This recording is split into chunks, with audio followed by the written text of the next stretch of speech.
Après ces événements, Joseph d'Arimathie, qui était disciple de Jésus, mais en secret, par crainte des Juifs, demanda à Pilate le pouvoir enlever le corps de Jésus. Et Pilate le permit. Joseph vint donc enlever le corps de Jésus. Jean 19, 38. Joseph, son époux, lui avait remis entre les mains le petit corps palpitant de vie qu'elle venait de mettre au monde.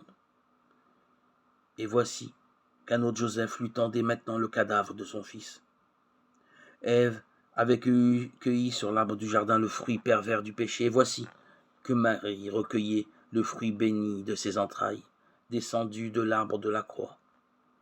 Ève avait reçu Seth en lieu et place d'Abel, le juste, parce que Caïn l'avait tué. Genèse 4, 25. Marie recevait maintenant Saint Jean, substitut à Jésus, que les fils de Caïn avaient assassiné. Femme, voici ton fils, Jean 19, 26.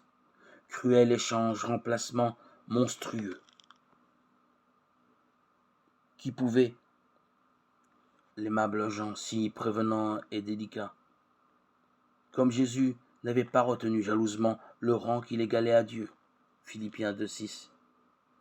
Il fallait que Marie abandonnât sa maternité divine, toutes ses prérogatives de mère, pour devenir mère du disciple.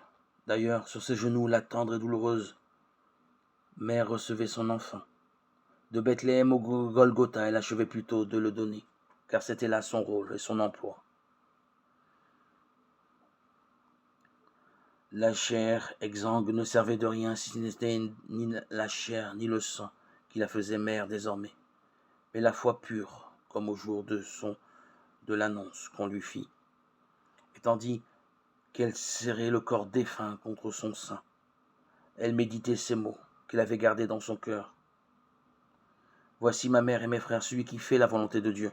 Celui-là est pour moi un frère, une sœur, une mère. Marc 3, 34, 35.